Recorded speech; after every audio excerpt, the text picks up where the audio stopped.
Bendiciones en el nombre de Yeshua. Shabbat Shalom a todos los que nos escuchan en este Shabbat. Hoy continuamos con el libro de Oseas capítulo 3. Seguimos con la serie Profecías al Día. Y hemos presentado, recuerdan la semana pasada, el verso 1. El libro de Oseas tiene 3 capítulos, ¿vale? El Shabbat pasado hemos compartido del capítulo 3, aunque solo únicamente tiene 5 versos, hemos compartido sobre el verso 1. Se supone que en esta ocasión, pues todos esperan que continuemos con el verso 2, 3, 4, 5, pero aquí está la sorpresa. Eh, Nos vamos a quedar un día más, una parte más en el capítulo 3, meditando un poquito más, indagando un poquito más sobre el mismo verso 1. Seguimos. Entonces, continuamos con el verso 1 ya. La siguiente parte, vamos la parte 3, ¿no? En la siguiente ocasión, el Shabbat que vendrá, vamos a continuar con el verso 2. Oseas capítulo 3, verso 1 dice, vamos a hacer lectura de nuevo para recordar la cita. Adonai me dijo, ve otra vez, ama a una mujer que ama a otro y comete adulterio. ¿No? Como ama, ¿de qué forma? De forma como Adonai ama a los hijos de Israel, mientras ellos se vuelven a otros Elohim y gustan, o es decir, aman de las tortas de uva, ¿no? Esas tortas que preparaban como ofrenda para estas dichas deidades.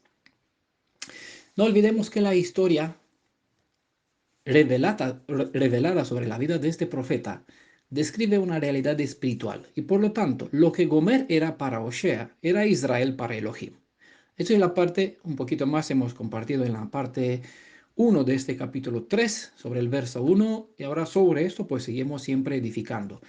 Cada ladrillo viene puesto por encima de otro que previamente hemos puesto, ¿vale? Pero bueno, sobre todo no debemos olvidar que al estudiar este libro no solo entendemos qué le sucedió a Osea con su esposa, sino qué es lo que sucedió, sino qué es lo que sucedió con nuestro pueblo y por tanto lo que sucede con nosotros como hijos de este mismo pueblo. Es notable que el relato histórico no menciona que Gomer contrató matrimonio con el dicho otro a quien parece que ella amaba, ¿vale? Ama a una mujer, dice Adonai, a Osea, ama a una mujer que ¿qué está haciendo? Está casada con un otro o que fue desposada por un otro. No, dice una mujer que ama a otro. En la parte 1 de este capítulo 3 sobre el verso 1 hemos explicado por qué aquí se usa en lugar ama a tu esposa, otra vez ama de nuevo a tu esposa, aunque te decepcionó, ama a tu esposa, sino que dice a una mujer, ¿vale? Muchos de aquí pueden malinterpretar pensando malamente, porque el contexto no respalda este concepto, que se trataría de una otra mujer de verdad, según el sentido literal. ¿Vale? Vemos que el contexto real trata que esta ve otra vez y ama a una mujer, se refiere a su misma mujer, a su propia esposa que era Gomer.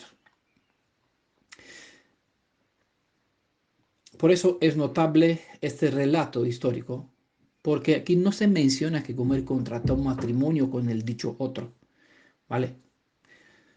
Por lo tanto, no hay evidencia de que Israel ha contratado matrimonio con alguna otra deidad. En cambio, sobreabundan las evidencias que Israel, aun estando comprometida con el Elohim viviente, se fue en pos de otros novios, es decir, se fue a amar o intimar con otros Elohim, a pesar de que esos otros no eran solamente mitos deificados. ¿Vale? Se llaman Elohim, se le aplica el término Elohim, pero en realidad son mitos deificados. Es importantísimo tener en cuenta que en realidad estas deidades no eran esposos, sino amantes. ¿Vale? Voy a explicar por qué más adelante. Es por el hecho que la relación sexual solo está permitida entre el esposo y la esposa. Por eso se le considera a Israel como tener otros esposos, ya que intimó con muchos, es decir, veneró muchas deidades. Tengamos en cuenta el paralelismo entre Osea, Adonai, Gomer e Israel. Es decir, Gomer cometía adulterio como amando a un otro. Eso quiere decir en realidad que Israel cometía adulterio amando a otros Elohim. La cita, si lo quieren ver de esta forma, dice, ama a una mujer como ama Adonai a los hijos de Israel. ¿Qué está haciendo esta mujer? Esta mujer, una mujer que ama a otro y comete adulterio, obviamente. ¿Por qué comete adulterio? Porque está casada con Oshea. Ama a Gomer, vuelve a amarla de nuevo, aunque ella ama a un otro y por ende, al estar casada contigo, comete adulterio al nivel del pueblo de Israel, mientras ellos se vuelven a otros Elohim. ¿Por qué dice mientras ellos? Porque mientras tanto estaba desposada, estaba prometida con el Elohim viviente, pero decepcionó, rompió el voto de su compromiso, de su fidelidad para mantenerse en estado de pureza hasta el momento de la noche de bodas, y se fueron, nuestro pueblo se fue a venerar otras deidades, mientras ellos se vuelven a otro Elohim. La palabra prostituta, mujer, ¿no? Que mantiene, se trata sobre una mujer que mantiene relaciones sexuales con los hombres a cambio de remuneración. ¿Vale? Todos pueden, y creo que todos saben este detalle, ¿no? No sé si conocen, pero la palabra porno, que todos conocen de pornografía, ¿no? Pero la palabra esta porno viene de un término griego que es porné y se aplicaba para describir a una ramera, a una fornicadora, a una prostituta. Esta palabra porné es un derivado del verbo perneni, de una raíz, y viene de una raíz que significa vender. El caso con Israel era que éste no se vendía para fornicar, sino que ella pagaba a los demás para que estos fornicaran con ella. Por esta actitud se le imputa el título de madre de rameras. En Apocalipsis 17, verso 1 se describe a una célebre ramera. Ya saben por qué ella, en este caso, a quién representa. Bueno, en otras ocasiones hemos hecho mucha mención de este título y por qué aplica a Israel.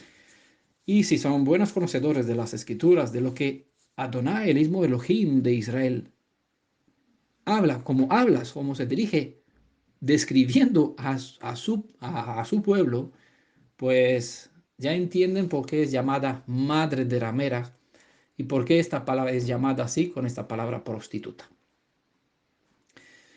Si entienden bien el Tanaj, entenderá quién está presentándose en Apocalipsis 17. Si no entienden el Tanaj, van a interpretar y van a decir, ay, la Iglesia Roma Católica. Para nada olvídense de este concepto porque eso es interpretación, ¿vale? Y nosotros tratamos de entender las escrituras, no de interpretarla, porque ella misma se explica, se supone, ¿vale? Entonces, por esa razón, siempre vamos al Tanaj. Si entendemos bien la referencia, los términos, los títulos usados en Tanaj, ya podemos identificar con más facilidad a quién se refiere y a quién describe, ¿vale? Recuerden lo que hemos estudiado sobre la historia de Tamar. Está escrito sobre el siguiente informe que se le entregó a su suegro. Dice, y le voy a leer de la edición traducción del lenguaje actual. Dice así, tu nuera Tamar ha tenido relaciones con alguien, ¿vale? Pues resulta que está embarazada. Entonces Judá exclamó, échanla fuera y quémanla viva. ¿Vale? Este concepto no fue dejado así porque tal, fue incorporado dentro de la Torá, está en el Levítico 21, verso 9, donde ciertas personas encontrada en cierta transgresión se le quemaban vivos. ¿Vale? Si en este caso, el Levítico 21, verso 9, trata sobre la hija de un sacerdote que si se prostituía tenía que ser quemada viva. O otra cita que por el Tanaj habla sobre si un hombre se acuesta con la madre y con la hija, los tres tienen que ser quemados vivos. Bueno, seguimos con nuestra cita. Supongo que están más acostumbrados a esta edición. Tamar, tu nuera, ha fornicado y ciertamente está encinta a causa de las fornicaciones. En la nueva traducción viviente lo traduce de esta forma. Tu nuera Tamar se ha comportado como una prostituta. ¿Vale? El contexto está en Génesis 38, verso 24. Prostituta, fornicadora, prostituta significa que es fornicadora. Fornicadora es una persona que tiene relaciones con alguien fuera, antes o fuera del matrimonio. En el contexto sabemos que Tamar estaba prometida, pero aún no casada oficialmente, ya que el novio todavía era menor. No por nada tenemos esa historia, dice Shaul, para que aprendamos de ella. Si no aprendemos, si no conocemos nuestra propia historia de nuestra propia nueva nación, ¿cómo se supone que vamos a comprender bien las leyes, las normas de la redención, las indicaciones que están a lo largo de todas las escrituras? Por esa razón debemos tener buena atención a los detalles que están en estos relatos, porque a través de ellos se nos enseña la sabiduría y el discernimiento.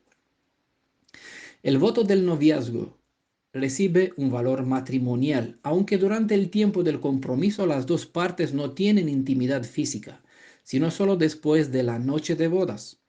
El matrimonio inicia con una temporada de noviazgo donde las dos partes no cohabitan juntos. Acostarse con otro o otra, según el caso, ¿no?, se considera una violación del matrimonio, acto que trae consecuencias de vida o muerte. Según la ley del Levirato, Tamar se consideraba que pertenecía como esposa para Shelach, el hijo de Judá. ¿Vale? Por esa razón se le trató a ella, aunque su esposo murió. Según los valores que nosotros tenemos hoy, pues ella queda libre, porque murió su esposo. Pero según la ley del Levirato, ella fue entregada como esposa del siguiente hijo hermano al cargo. Bueno, busquen el estudio y tendrán mejor el contexto. Por esa razón, la reacción de Judá fue totalmente justificada. Échanla afuera y quémanla viva. Tu nuera ha tenido relaciones con alguien, o decir, ha fornicado o actuó como una prostituta y a causa de estas fornicaciones quedó embarazada. Échanle fuera, quémenla viva. Entonces, aunque no estaba su esposo, su supuesto esposo, todavía era chiquitín, no era adulto, no tenía la edad, según el contexto, ella era comprometida con él. Como compromiso se consideraba como su esposa. Actuar mientras estaba comprometida se le trataba, es decir, actuar para quedar embarazada, en este caso, se le consideró como fornicaria, como prostituta, como una ramera. El texto hebreo usa dos palabras en esta cita, Génesis 38, verso 24, para fornicar y fornicaciones. Palabras derivadas de la raíz hebrea zaná. Esta raíz describe a algo que está muy bien alimentado, cosa que puede interpretarse como sin freno o desenfrenado. En nuestro contexto, el término tiene el sentido de cometer adulterio, por lo general de la mujer, y menos a menudo de simple fornicación. Rara vez se usa este término para describir un embeleso involuntario, muy raras veces, sino por lo general se usa un deseo de buena voluntad, directo, es una acción, una persona que tomó una decisión para hacer cierta cosa.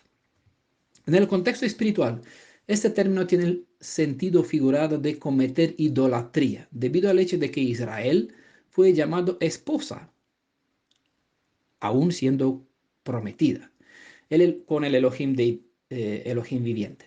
De esta raíz aná se deriva palabras que se traduce con adulterar, cometer fornicación, fornicar, infiel, prostituir, ramera y algunos otros. La pregunta es, ¿cómo llegó Israel a ser una ramera? Para entender correctamente esa realidad, hay que volver un cierto tiempo atrás para ver cómo llegó Israel a ser comprometida con el Elohim viviente. La siguiente cita, aunque lo mencioné en otro contexto, no hace mucho, lo voy a leer en esta ocasión. La siguiente cita es un resumen poético romántico sobre el primer encuentro que el Elohim viviente tuvo con Israel. Está en Ezequiel capítulo 16, le voy a leer del verso 2 al 8. Bueno, verso 2 tiene su relevancia, pero prácticamente del verso 3.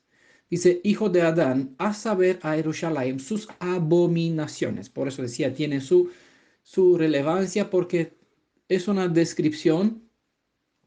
Hemos presentado este contexto en Oseas capítulo 2 para ver qué clase de abominación tenía como señas, como señales, ¿no?, sobre sus pechos. Cosa que tenía, decir que cómo aparentaba Israel y Jerusalén.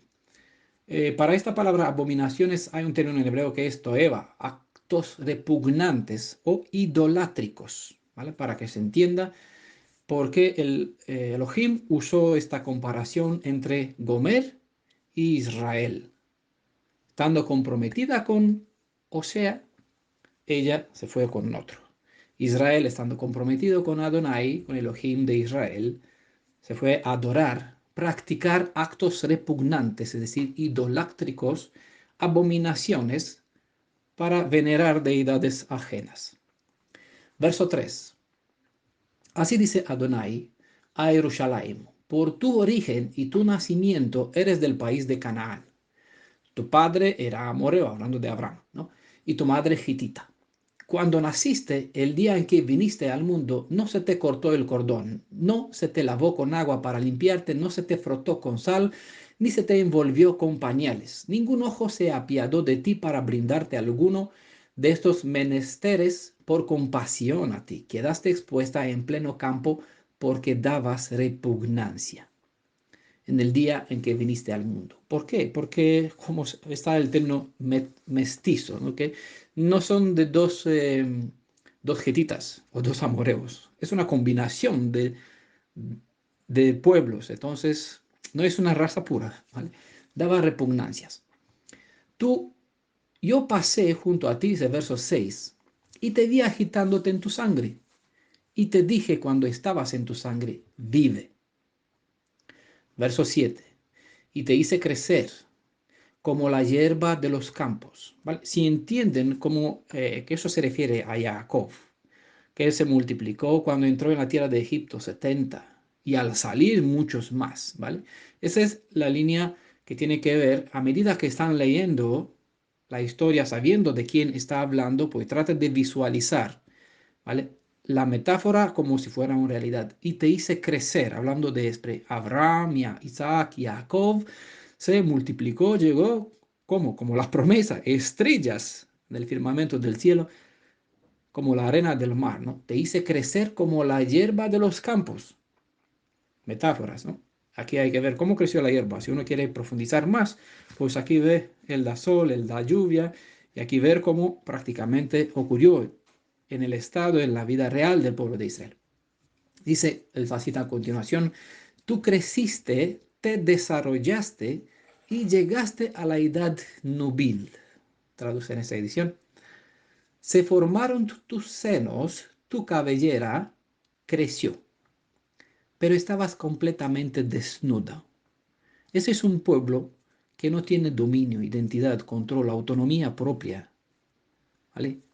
Como una mujer, así, si conocen las leyes de la Torah, como el estatuto de la mujer dentro del contexto social de Israel, ya saben por qué se usa esta descripción. Estabas completamente desnuda, es decir, no tenías protector, no tenías esposo que extienda sobre ti la kippah, ¿no? Para que te tenga bajo su cubierta. No tenías Elohim para que sea tu protector, tu defensor. Estabas aquí al desamparo. Estaba bien, un pueblo que creció, estaba al tiempo bueno, al mejor momento, joven, ¿vale? Tierno, como un cordero que se reclamaba para el día eh, para el día de sacrificio, que sea sin tacha, joven, de 1 año, ¿vale? Estabas completamente desnuda a la edad nubil, se formaron en tu seno, tu cabellera creció, es decir, describe en cierta medida la estatura de una joven. Verso 8. Entonces pasé yo junto a ti y te vi. Era tu tiempo. ¿Vale? Ese es un término importante. Bueno, el tiempo de los amores. ¿Vale? Si con este pueden pasar, de aquí se abre una puerta para entrar en el libro de el canto de los cantares. Aquí se va mucho más por esta senda. Aquí se abre una puerta para que sigan con la idea por esta senda donde están las otras piezas de esta verdad. Pero bueno, aquí se queda la cita. Quédense con el marcador aquí. Era tu tiempo, el tiempo de los amores. Extendí sobre ti el borde de mi manto, dice, y cubrí tu desnudez. ¿Vale? Volvemos otra vez al pasado. Hemos estudiado sobre el libro de Ruth. Y aquí vimos qué significado tiene que Boaz, que fue el redentor, un pariente cercano a Noemí, extendió el borde de su manto sobre Ruth. Así la tomó bajo su protección, haciéndose así su protector, su defensor. Y cubrí tu desnudez, ¿no? Porque una mujer sin la cubierta, sin la protección de un varón, está un poquito desamparada, no tiene seguridad social. Si no tiene ni un hijo quien cargue con sus deberes. En las leyes del Redentor, del Goel, también hemos hablado sobre sobre este significado de que el varón extienda. Bueno, en otro lenguaje, desde otra perspectiva, hemos presentado la misma idea, el borde de mi manto y cubrí tu necesidad, tu desnudez. Me comprometí con juramento, hice alianza contigo. Es lo que sucedió al pie del monte Sinaí. Algo hemos visto hasta las personas que estudiaron sobre el cuarto y el quinto mes hebreo, del mes de Tamuz al mes de Ab. Aquí un poquito vieron cómo Elohim presentó su alianza, las 10 palabras de la alianza, y más tarde, 2 semanas más tarde, se le dio por escrito, ¿vale? Y después se puso en el libro las leyes, las normas, las indicaciones de cómo se tiene que hacer el santuario y todas las demás legislaciones que están dentro de la Torah, ¿vale? Mediante estas 10 palabras de la alianza, Elohim se comprometió con un juramento hacia Israel. ¿Cuándo qué? Cuando pasó junto a ella en su tiempo de juventud, vi que está desnuda, pues le cubrió, hizo alianza con él, la apartó para sí, dice la palabra de Adonai, y tú fuiste mía. Y por eso aparece Adonai, el Elohim viviente, como padre de Israel, o como esposo de Israel, o como Elohim de Israel. Nunca aparece como padre de los filisteos, como esposo de los amorreos, como rey de los moabitas. Entiendan que con este concepto pueden aplicarlo a los movimientos, a las iglesias, a las religiones, a los pueblos que hay hoy en día en el mundo.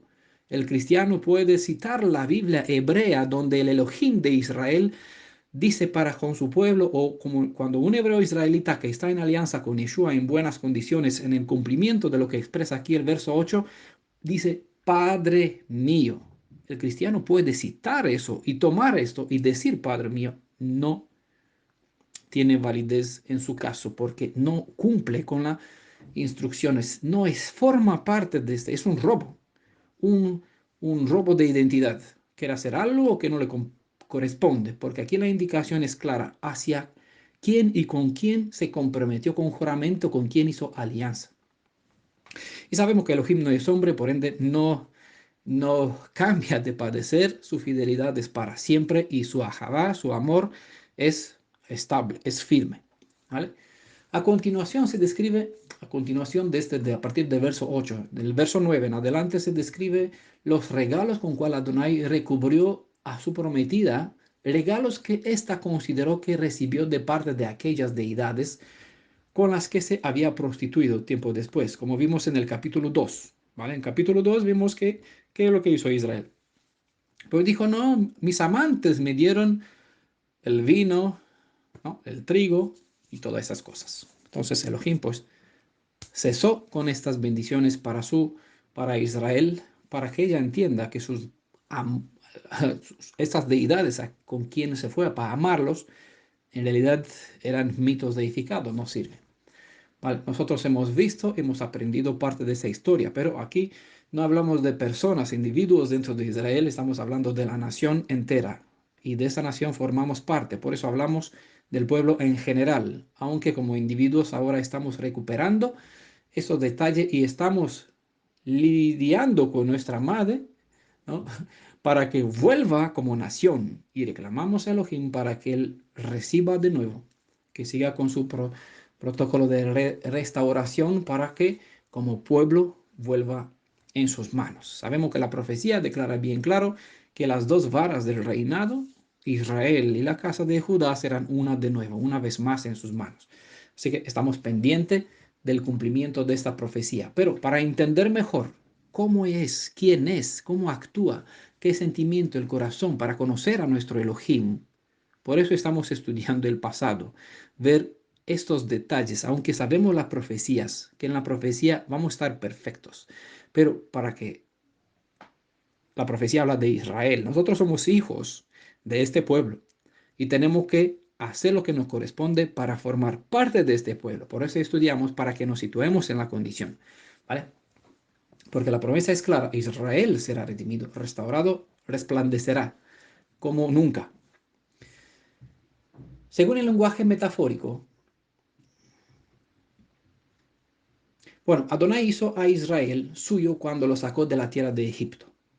Convirtió a Israel en una hermosa nación y mediante las 10 palabras de su pacto, apartó a este pueblo para ser suyo para siempre.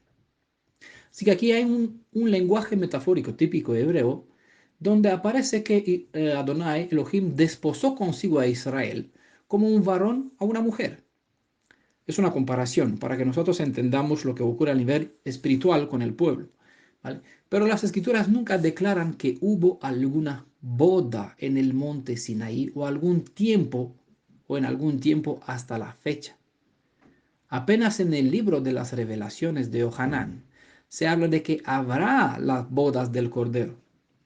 La suma de las evidencias que hay a lo largo de todo el Tanaj describen a Israel como esposa. Pero una mujer se convierte en esposa prácticamente una vez que en la noche de las bodas. Hasta aquel entonces, una novia es considerada esposa en virtud del momento cuando las dos almas se convierten en una sola carne. Israel con el Elohim viviente nunca tuvo esta intimidad porque aún no hubo aquel momento llamado noche de bodas. Pero las profecías declaran que esto será realidad en algún tiempo después del comienzo de la restauración, cosa que estamos todavía nosotros pendiente vivir. Es decir, estamos en este proceso. Si el cielo lo concede, vamos a entender mucho mejor esta realidad a medida que se nos permitirá ver este mismo asunto mediante otros estudios donde las escrituras nos revelan esta verdad poco aplicada. Estén pendientes para cuando podremos juntar las demás piezas a esta enseñanza. De momento, retengan lo siguiente. Israel es esposa porque aquel que es el Aleph y la Tav, el Et Elohim, presenta el final desde el principio y como para él el final es presente, lo revela como un hecho, aunque en el tiempo presente Israel solo es una novia comprometida que espera el momento de las bodas para que por fin entre en estrecha intimidad con su prometido. Esta parte la vamos a ver algún día mediante el libro de los Cantares, ¿sí? Vamos a llegar para estudiarlo. Entonces comprenderán por qué ahora el novio no está dentro de la casa, como se menciona en Apocalipsis 3, pero sí que está a las puertas pidiendo permiso, por si acaso que la mujer a quien se le concedió estar dentro le permite entrar. Lo que se nos revela mediante el caso de la historia de Osea es que él simplemente se fue a recuperar lo que era suyo. Y es preciso lo que hizo Elohim con el pueblo de Israel. Osea no se fue a comprar una mujer cualquiera. Él se fue y a pesar de que pagó un precio, como vamos a ver en la siguiente verso, a partir del verso 2, ahora nos adelantamos un poco, se fue a traer de vuelta lo que le pertenecía por la ley del marido. Si entendemos esa realidad física, comprendemos la realidad espiritual donde el Elohim viviente recupera el mismo pueblo hacia quien se declaró. Esta indicación de ama, vamos a hablar un poco sobre ella. Antes de la palabra hebrea ehab, esa es una palabra que viene de ahavá, que lo conocemos mejor, que es afección, amor, es decir, firmeza, principios, ¿no? Estabilidad no es solamente amor emocional, sino hay un amor que tiene valores, tiene principios, buenos estatutos. Hay otra palabra, entonces antes de esta palabra ama, ehab, hay una otra palabra que fue traducida aquí con V. Y esta palabra viene de una raíz que es halak. Halak. Esta raíz tiene que ver con el movimiento de personas, pero no se refiere a caminar erguido, sino a vivir una vida justa. Cuando no se refiere al mero andar, se puede traducir con ir. La idea que expresa esta indicación ve tiene una revelancia maravillosa cuando se comprende como un acto de justicia. La indicación de Elohim, cuya esencia es puro Ahavá, es contraria a las expectativas humanas que en lugar de mostrar afección hacia quienes defraudan su confianza, desean la destrucción de aquellos. En este caso, cuando un esposo, un novio, es defraudado por una pareja o prometida, alegar justicia no es algo fuera de lo normal. Lo que hizo la reacción del patriarca de Judá hacia su nuera Tamar fue completamente una acción de pura justicia. Échala fuera, quémala viva. Su obra de justicia, que el pecador, esa obra es obra de justicia que al pecador se le dé lo que el pecado reclama como pago, es decir, la muerte. La paga del pecado es la muerte. Y es justo para que al pecador se le dé como pago el precio que les corresponde a sus actos, muerte. Ese es otro tema difícil de digerir para muchedumbre de personas acostumbradas solo al amor de la deidad en cual creyeron durante toda su vida. Como está en la ley de justicia, Osea tenía que traer ante los jueces a su mujer para que esto, según la justicia, según la Torá, la condenen a muerte a ella y a aquel con quien tuvo intimidad con ella, estando ella unida todavía a otro mediante lo que se llama la ley del marido, porque ella todavía estaba unida a su marido Osea. Nunca se menciona, vimos en la parte 1 de este capítulo 3, que hubo algún divorcio entre ellos.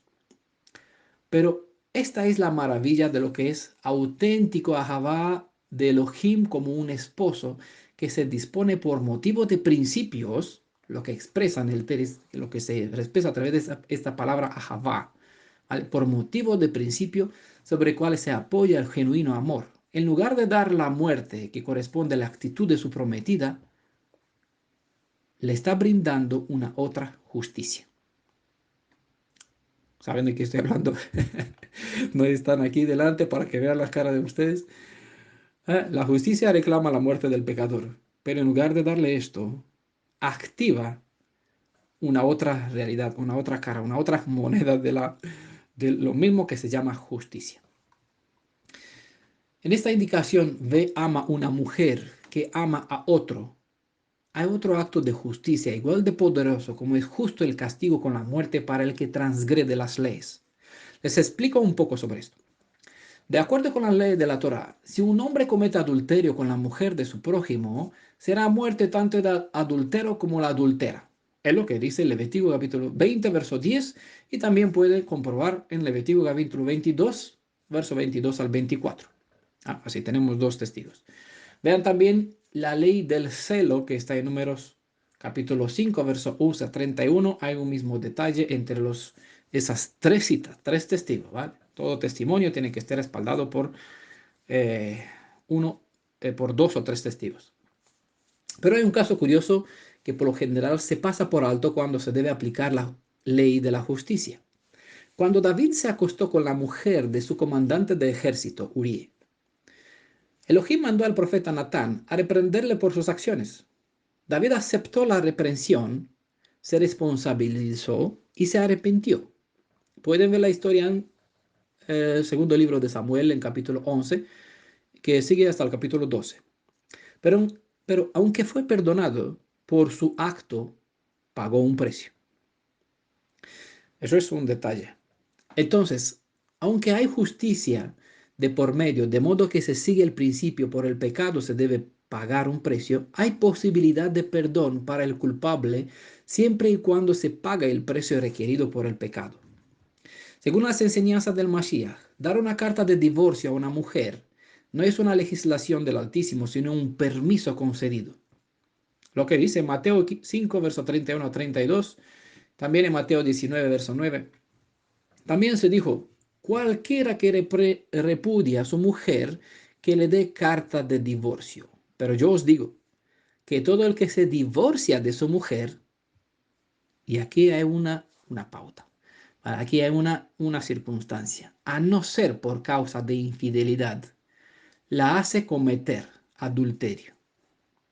Y cualquiera que se casa con una mujer divorciada comete adulterio si se casa. Bueno, no tenemos evidencia que Israel fue desposado como nación, como pueblo o como mujer desposada de una otra deidad o que se casó con una otra deidad, que tuvo muchos amantes, eso de una forma descarada, ¿ah? Demasiado peor que todas las demás naciones, porque incluso se da como ejemplo lo siguiente: ¿qué nación abandonó a sus deidades para venerar a otros?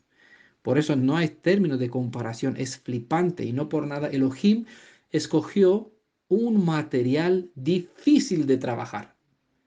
Con este material difícil de trabajar se armó la arca de alianza, ¿vale? Esta es la clase de madera, la más difícil que creció en el desierto, ¿vale? Hablando de la caja o del material de cuál fue esta madera de este árbol, de cuál se confeccionó la arca de la alianza y no solo, ¿vale? Un material duro, esto para expresar con nudos la dificultad de cómo es el pueblo de Israel.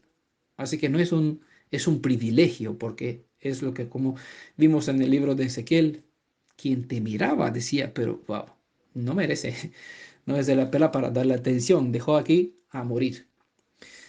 Vale, es lo que dice Mateo 5, cualquiera que hay una posibilidad aquí, una permisividad que es a causa de infidelidad. Bueno, es una cita que da meditación igual. Jeremías capítulo 3, verso 12 dice, vuelve apóstata Israel. ¿Vale? Siguiendo el concepto que tenemos a través del libro de la historia de David, que le comentaba, y no solo. Dice en Jeremías 3:12, vuelve apóstata Israel. No te miraré con ira, afirma Adonai. No te guardaré rencor para siempre. ¿Por qué? Porque soy misericordioso. ¿Vale? Hay demasiadas citas en el Tanaj que habla de esta disponibilidad del Elohim viviente hacia la misericordia. Demasiadas citas que hablan del perdón del Elohim de Israel hacia su pueblo. La pregunta es, ¿cómo es posible perdonar un pueblo adúltero? Ya que la mayoría de las citas donde se involucran términos como pecado y perdón tienen que ver con la historia de la idolatría. Pero para que se entienda un poquito más el sentimiento de Elohim, se compara, como está en el libro de Osea, un hombre con una mujer. Así que desde la perspectiva nuestra pues, se puede percibir mejor el sentimiento de Elohim, la realidad espiritual de cómo Elohim estaba con Israel o sentía hacia él y cómo Israel, en lugar de estar comprometida con el sentimiento del Elohim viviente para con él, con el favor, se fue a venerar mitos deificados, madera, oro, piedra. Venerar otras deidades es adulterio para con el Elohim de Israel. Igualmente sabemos que el pecado no se perdona. Para el pecado se paga el precio de la muerte. Aún así, el pecador es perdonado. ¿Cómo es posible que un pecador sea perdonado? Es aquí donde entra la indicación de y ama a esta tu mujer que ama a otro. En de ama se muestra la acción del esposo de Israel, quien por su genuino amor se dispone a cumplir con los principios sobre los cuales descansa el auténtico Ahavá. Mientras por una parte la ley de la justicia da derecho a la persona defraudada a traer la muerte sobre quien adulteró, igualmente la ley de la justicia brinda al pecador el perdón siempre y cuando éste tiene un redentor, a alguien dispuesto a pagar el precio reclamado por la transgresión. ¿Vale? David fue perdonado, pero pagó. En la indicación V hay tres acciones reclamadas por la justicia. Ama, implícate, acciona. Amar significa hacer lo que es necesario a fin de mostrar tu afección. Este acto requiere que uno salga de su comodidad para implicarse en la vida de una otra persona para que tomando nota de las necesidades de aquella o aquel, accione como es debido, como le corresponde a un goel para un pariente cercano, un verdadero hermano. En este contexto, ve ama es mostrar mediante hechos el ajabá o la fe que uno dice tener en su alma. Lo que decía Jacob, este libro de Santiago, la fe se muestra, muéstrame tus hechos para ver tu fe. Porque si no, hay bastante que me aman del labio y son hermanos y queridos y bendiciones, pero cuando te ven necesidad, aquí dice que la deidad, para no decir otro término, lo digo así genérico, te ampare, que Él te cuide, vete en paz. Necesito un pan, vete en paz, que Él te cuide, oraré por ti. El amor restaura el alma, el verdadero amor, ¿vale? Ahavá, porque eso tiene principios. El Salmo 22 presenta la condición en cual se encuentra un alma condenada a causa de sus transgresiones, pero el Salmo 23 abre la puerta de la esperanza. En el Salmo 23 se dice que Él restaura el alma. En el hebreo, la palabra shub, que lo puede ver con este indicativo H7725, enseña, en el diccionario Strong, enseña que eso significa que la persona que restaura se encarga de traer de regreso, shub, traer de regreso, hacer a uno retornar al modelo original, revitalizar el alma. Eso significa el hecho que Él restaura el alma. Es lo que está diciendo. Ve, ama. Es decir, trae de nuevo. Ve, eh, hacer retornar al modelo original, al modelo perfecto de mujer, a Gomer, ¿no? Lo que le decía a Osea, esta indicación es lo que expresa lo que aquí en el Salmo 23 se presenta bajo este término que es shub, traer de regreso, restaurar. Eso tiene el significado de restaurar. Hacer a uno retornar al modelo original. Además, revitalizar el alma, ¿no? Eso da vida. Por eso Yeshua no es solo nuestro Redentor. Él es el Ruach vivificante, nuestro segundo Adán. ¿Por qué? Porque da vida a un alma muerta en sus pecados, un muerto viviente. El significado básico del verbo es volver al punto de partida, es decir, al modelo original, a menos que se haya evidencia contraria. Obviamente siempre hay esta posibilidad, hay una buena intención de parte del Redentor, pero si la persona persigue en su terco camino, pues hay una evidencia contraria que eso hace imposible que el poder de la redención no actúe para que redima, ¿vale? Cuando debido a la justicia es correcto destruir un alma pecadora, el Ahavá alega la segunda opción de la justicia.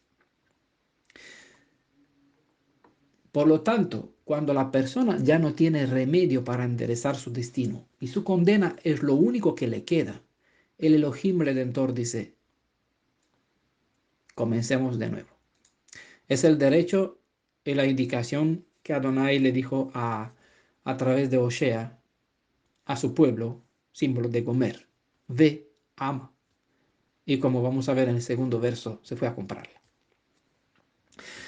Aunque para que se tenga un nuevo comienzo se reclama un cierto sacrificio, el que de verdad ama de modo que se dispone a actuar para rescatar un alma, brinda a aquel una segunda oportunidad para vivir una nueva vida.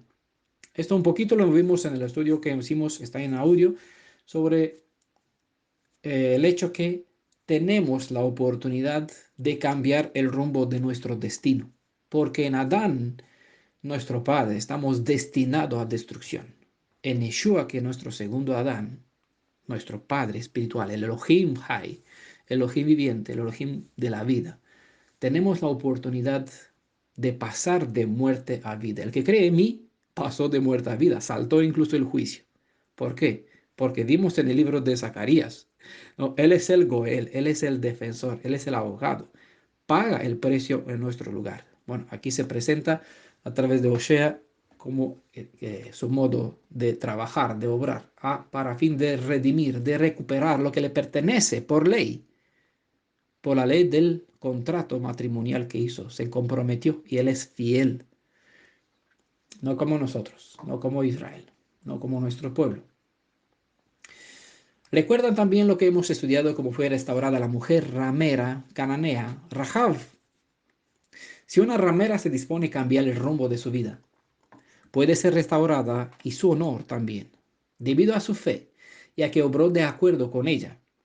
Se salvó de la destrucción de la ciudad. Más tarde se unió en matrimonio honorable con un Salmón de la tribu de Judá, cuyo verdadero amor hacia ella convirtió a Rahab en una madre en Israel, una madre de quien descendió más tarde David y más tarde el mismo Redentor de Israel. ¿Vale? Creo que recuerdan que hemos estudiado sobre Rahab. Un caso más para mostrar el porqué de la indicación de ama una mujer que ama a otro es el de la mujer samaritana. Pueden ver toda esta historia en el libro de Juan capítulo 4. Se dijo sobre ella que tuvo 5 hombres en su vida y el que tenía no era suyo. Veamos la cita porque esta contiene un dato importante para el seguimiento de nuestro estudio. Está escrito así: ve, ustedes pueden ver en el libro de Juan capítulo 4, ve, llama a tu marido y ven acá. Respondió la mujer, le dijo, no tengo marido. Yeshua le dijo, bien has dicho, no tengo marido, porque 5 maridos has tenido y el que ahora tienes no es tu marido. En este caso has dicho verdad. Es curioso, ¿no? A ver, hágame entender, ¿tiene o no tiene marido? ¿Tuvo 5 o no tuvo ninguno? ¿No? Es un poquito un juego de palabras. Se dice que no es padre el que engendra, sino el que cría. Todos creo que conocen este dicho. En este contexto, esposo es aquel que cumple con los requisitos legales hacia una mujer. Un hombre que está en la vida de una mujer no necesariamente es considerado esposo, porque si no cumple con las leyes de justicia, solo es un amante. Desde una perspectiva espiritual, la mujer y el varón, al tener relaciones íntimas, se consideran esposos, pero desde la perspectiva humana, no todas las personas con quien uno o una tiene intimidad se le considera esposa o esposo. La mujer samaritana intentó 5, aún 6 veces tener un esposo, pero a pesar de que compartía con ellos intimidad, estos no eran maridos de verdad. Por eso dijo, bien has dicho, no tienes marido. No tengo marido. 5 has tenido y el que ahora tienes no es tu marido. En eso has dicho la verdad. Esta mujer es un símbolo, es una alegoría para describir a Israel, ¿vale? Ella necesitaba de un esposo, como Gomer, cuando llegó a ser esclava de el que supuestamente ella le amaba y creía que este que no era su esposo, también pensaba que la estaba amando. Un esposo que provee, un esposo es el que provee, protege, ama, defiende, rescata. Hay 3 obligaciones que corresponden al marido para su mujer, según la Torá. La primera es Sherah. Sherah.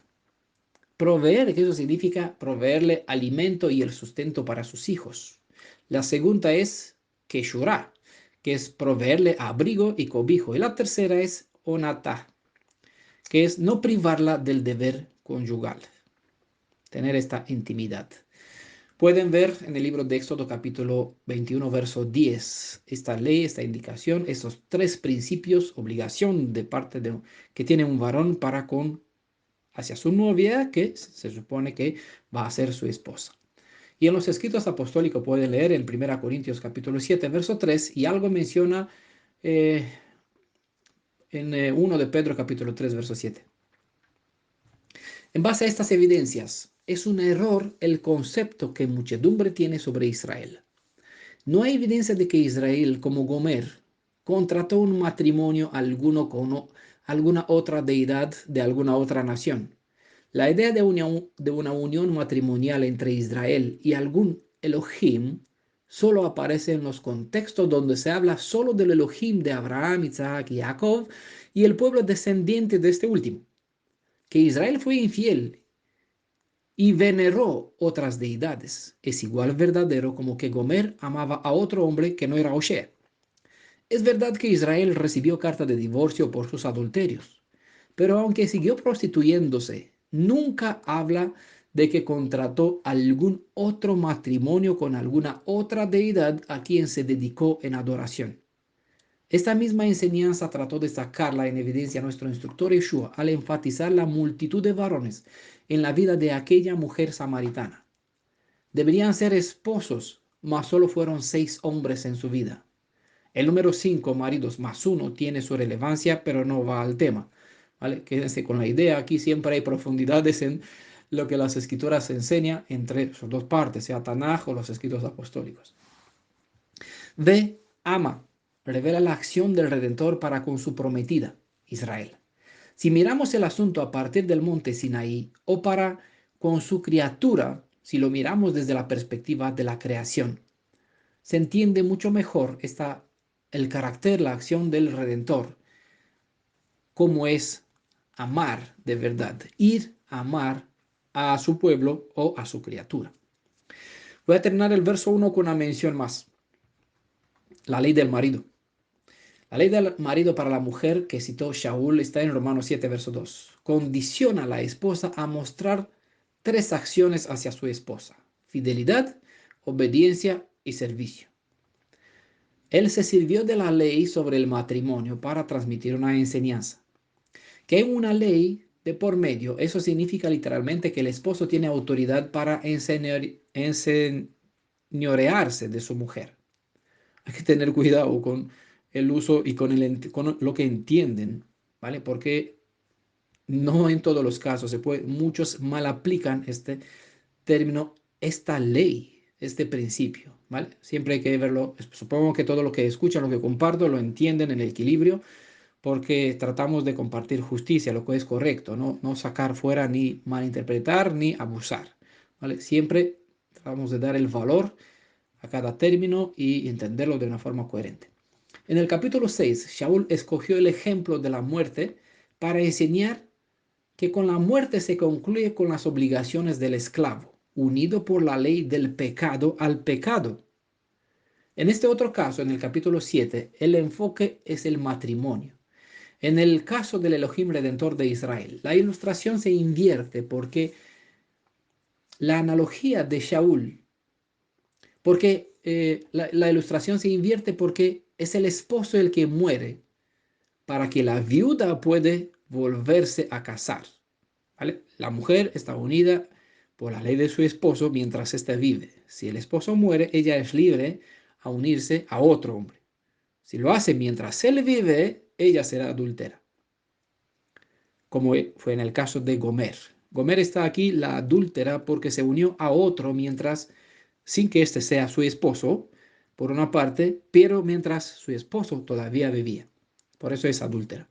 Y es así como era tachado Israel. ¿Vale?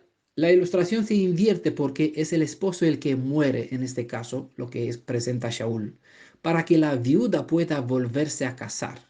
Mientras que la analogía de Shaul, en lo que él está comparando, es el creyente el que muere y por lo tanto está vivo para que siendo libre pueda volver con el Elohim viviente.